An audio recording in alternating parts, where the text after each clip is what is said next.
This video is about schemas, what they are, why we have them, and the role they play in our understanding of gender. Let's start with an example of a schema. Think about your idea of a skyscraper. Some buildings are good examples, like the Empire State Building on the left, and some buildings are too short to be a skyscraper, like the building on the right. You can usually make a decision about whether a building is a skyscraper very quickly. Your mental model of a skyscraper is what we call a schema. A mental model is like a miniature theory about how some part of the world works. When you see these pictures, your schema of a skyscraper, a very tall building with offices or apartments, allows you to make a quick classification. A schema can be about an object, about people, about events, pretty much anything. You may be wondering, why do we have schemas? A schema is useful as a cognitive shortcut. We use schemas in perceiving and categorizing what we encounter, in drawing conclusions, and in making predictions. In short, we have schemas because they are efficient. They help us quickly categorize the barrage of information we encounter each day so we can make sense of our world. Imagine if every time you saw a new dog breed, you had to stop and think about its characteristics to decide if it was a dog. That would be wildly inefficient. Instead, we automatically recognize and label a dog as a dog. Another reason we have schemas is that they allow us to make predictions. Students have schemas about professors. Part of the professor schema is that professors are prepared for class and grade fairly. When professors violate the schema, students complain. So what are gender schemas? Gender schemas are cognitive constructs or mental models that represent our knowledge and beliefs about males and females. I'm speaking here as if there are only two genders. In reality, there are many more options for gender identity. A different video describes more about that. In this video, we'll focus on the schemas most people hold to varying degrees about males and females. Schemas are similar to stereotypes, but there are two differences. The term schema is more inclusive. It covers everything, as we saw with skyscrapers and dogs, not just people. The other difference is that we usually think of stereotypes as negative. Schemas might include negative information, but they are not intrinsically negative or positive. Most people view men as agentic, capable of independent action, as instrumental, doing things for a reason, and as task-oriented, focused on the job of the moment. Men look right for jobs like scientist. Being a scientist seems to require having good ideas and figuring out how to understand how something works, doing things for a reason, and being focused. People view women as nurturant and communal, which means that they take care of others, and as expressive of their feelings. Women look right for jobs like nurse. Being a nurse seems to require taking care of people, being sympathetic toward them, and expressing concern for them. You may be thinking, but I'm all of those things, and you'd be right. You might also be thinking, I know men who aren't agentic and women who are. Again, you'd be right. We're talking about general tendencies, not something that's all or none. We'll say more in another video about where gender schemas come from. Now we're concentrating on what they say about men and women. Gender schemas touch a lot of bases. We've talked about psychological traits like agency and nurturance, but schemas also apply to physical traits and mental traits, like being brilliant. For a physical trait, consider height. Gender schemas are accurate here. Men on average are taller than women. Our best guess, if we see someone from the back who's 5'3", is that they're a woman. And if we see someone who's 6'3", our best guess is that they're a man. and we'd usually be right. Schemas also direct our perception about people's mental or cognitive traits, not just their physical traits.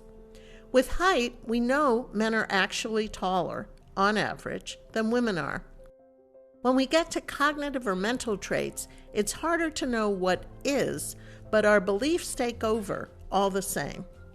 In general, both men and women see women as less likely to be a genius or to be brilliant than men are. One reason that might happen is that work that we think requires brilliance, like being a scientist, is work that seems to require being agentic, task-oriented, and instrumental, all the traits that we think men have more than women do. Schemas include beliefs as well as facts, and we can see what people's beliefs are about men's and women's cognitive abilities by looking at a website that Ben Schmidt developed. This site looks at gendered language and reviews of college professors. You can find out how often students use different words in describing male and female professors. Let's see what happens when we type in the word brilliant. It appears more often when students describe male college professors, in blue, than female college professors, in orange, in each of 25 different fields. It even happens in accounting, where students very seldom use the word brilliant. Apparently, college students think men are more brilliant than women are. So schemas are descriptive. They are models of how things typically are or how we think they are. Schemas describe what is. Jane is likely to be shorter than Jose.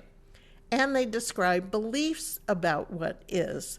People believe Jose is more likely to be brilliant than Jane is. Schemas have some limitations. Even when schemas are accurate on average, as they are with height, they can lead us into making mistakes when we are evaluating individuals. And that's even more of a risk when we are talking about qualities that aren't as easy to measure as height. But let's go back to perceptions of height. In one experiment, researchers showed college students pictures of other students of different heights, one at a time, and asked the participants to judge the height of each student in feet and inches.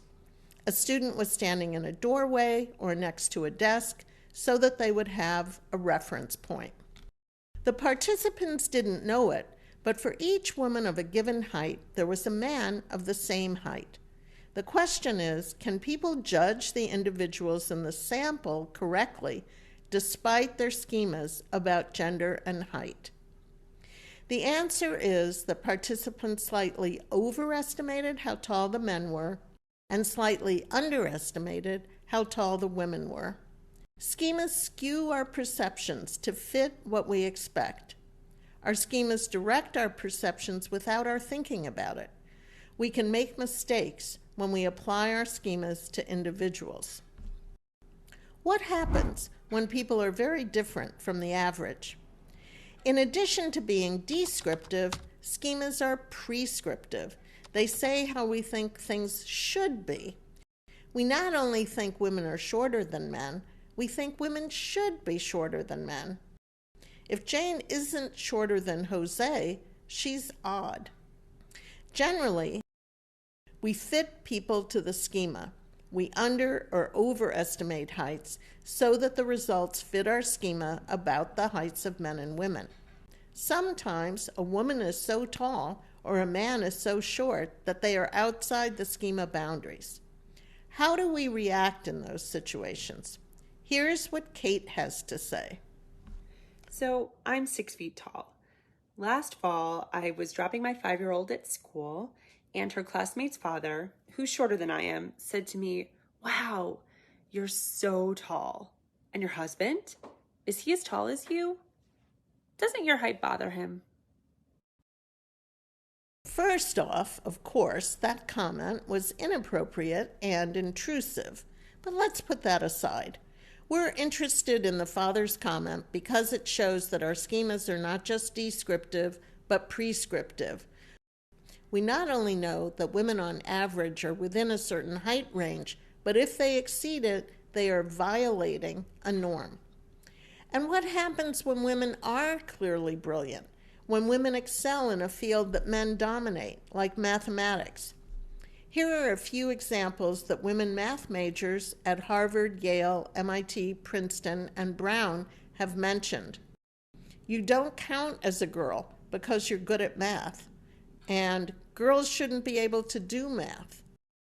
Men and women who violate gender schemas are seen as not fitting our expectations, and in general, we want people to fit our schemas. When are gender schemas helpful? For the perceiver, gender schemas are helpful because they allow quick judgments. If you had to bet whether a woman you encountered was a math major or an English major, the better bet is that she's an English major. If you had to bet whether a man you met was a stay-at-home father or a father who worked full-time outside the home, the better bet is that he works full-time. We'll talk in a later video about the costs of gender schemas to the people who are being perceived. We know a lot about gender schemas, but there are many areas for further research. For example, do gender schemas hold regardless of culture and ethnicity? Do Latinx individuals have different ideas about the average or typical man or woman than white individuals do? Do gender schemas hold in the same way for all ages? You've learned a few things about gender schemas. Let's do a quick recap. First, schemas are helpful, even gender schemas. Second, schemas organize our perceptions, what we notice, our memory, and our evaluations. Third, schemas can lead us astray. Thanks for being with us, and check out our other videos to learn more about how gender works.